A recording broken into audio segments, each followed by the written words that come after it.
সবাইকে আমি আয়েশা আমার YouTube channel study with Ayesha থেকে আজকে আমি আমেরিকান অনার্স 4th ইয়ারের একটি সাবজেক্ট সেটা হলো আমেরিকান পোয়েট্রির একটি পোয়েম ল্যাংস্টন হিউয়ের পোয়েম ডিসক্রাইব করব সামারি আকারে। তো আপনারা দেখছেন যে পোয়েমটি হচ্ছে I too sing America. In the poem I to Sing America, the speaker told about the black American slave at a white American house. এখানে স্পিকার বলেছেন একজন শ্বেতাঙ্গ দাসের কথা যে কিনা হোয়াইট আমেরিকার বাসায় কাজ করে। This poem was publish in 1940। এই পোয়েমটি পাবলিশ করা হয়েছিল 1945 সালে, nearly 100 years after the declaration of freedom. 100 বছর পর তাদের ফ্রিডম ঘোষণা করার পর এই পোয়েমটি পাবলিশ হয়েছিল।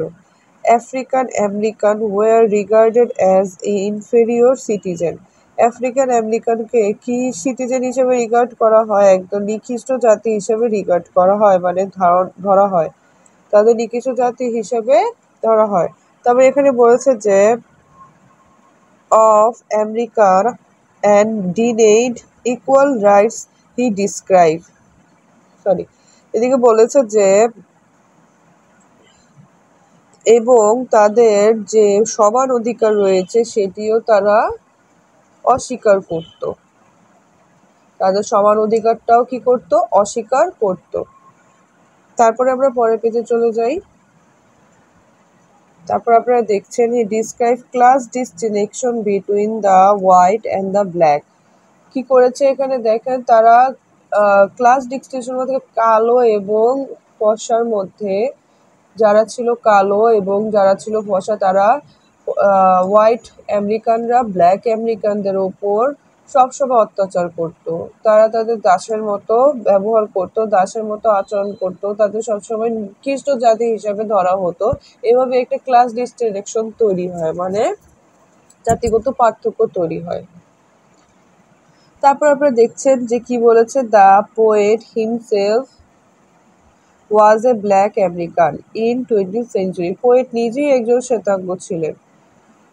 এরপরের লাইন কি বলেছে, in the time when the poem was written the black American suffer from racial discrimination. মানে হলো যখন এই পোয়েমটা লেখা হচ্ছিল তখন হলো তার আমেরিকানরা একটা জাতিগত বৈষম্যে সাফার করছিল। Between the black and white, মানে সাদা আমেরিকান এবং কালো আমেরিকানদের মধ্যে একটা বৈষম্য চলছিল। হি call himself a darker brother, মানে সে তাদের কবি যে শ্বেতাঙ্গ ছিল তাদের ডার্কার ব্রাদার হিসাবে সম্বোধন করেন।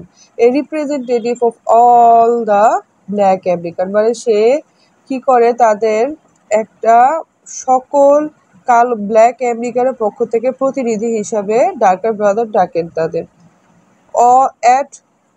At the same time, a brother of all American, his intention is to draw the attention of the readers to the principle of equal and liberty of all the American.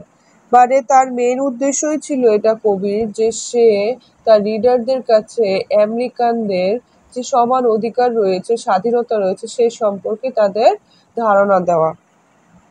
The poet here uses color as a symbol of race.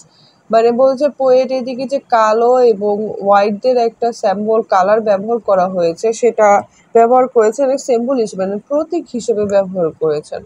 প্রধানত আমরা এই poem দ্বারা যেটি পড়ে বুঝলাম সেটি হলো যে এখানে পোয়েট যে পোয়েমটা লিখেছেন সেটা হলো আমেরিকার জাতিগত বৈষম্য নিয়ে, কিভাবে আমেরিকার মানুষদের সাথে জাতিগত বৈষম্য করা হয়েছে এবং একটা স্ল্যাবের কথা বলা হয়েছে। এবং সেই স্ল্যাবটা দেখা যায়, সেই স্ল্যাবটা যে কাজ করে, আমি কিছু ডিটেলসে বলছি, যে স্ল্যাবটা কাজ করে তাদের একটা হোয়াইট আমেরিকান হাউসে, সেই সেই স্ল্যাবটাকে কি করা হয়, সেই স্ল্যাবটাকে যখন একজন হোয়াইট আমেরিকান গেস্ট হিসেবে আসে তখন তার সামনে আসতে দেওয়া হয় না। সেই স্ল্যাবটাকে তুচ্ছ তাচ্ছিল্য করা হয়, তাকে তাকে কিচেনে রান্না করার জন্য তাকে কিচেনে খাওয়ার জন্য বলা হয়। তো স্ল্যাবটা এই জাতিগত বৈষম্যটি মেনে নিতে পারে না। সেই স্ল্যাবটা চায় যে এমন একটা দিন আসুক যখন এমন আর হবে না যে তাকে গেস্ট আসলে রান্নাঘরে পাঠিয়ে দেওয়া হবে, সেও তাদের সামনে বসে খেতে পারবে। হ্যাঁ, তো এই একটা স্ল্যাবের কাহিনী যে বলা হলো এই পোয়েট্রির মধ্যে, প্রধানত কি বোঝানো হয়েছে? স্ল্যাবের কাহিনী দিয়ে বোঝানো হয়েছে যে জাতিগত বৈষম্য না করা হোক।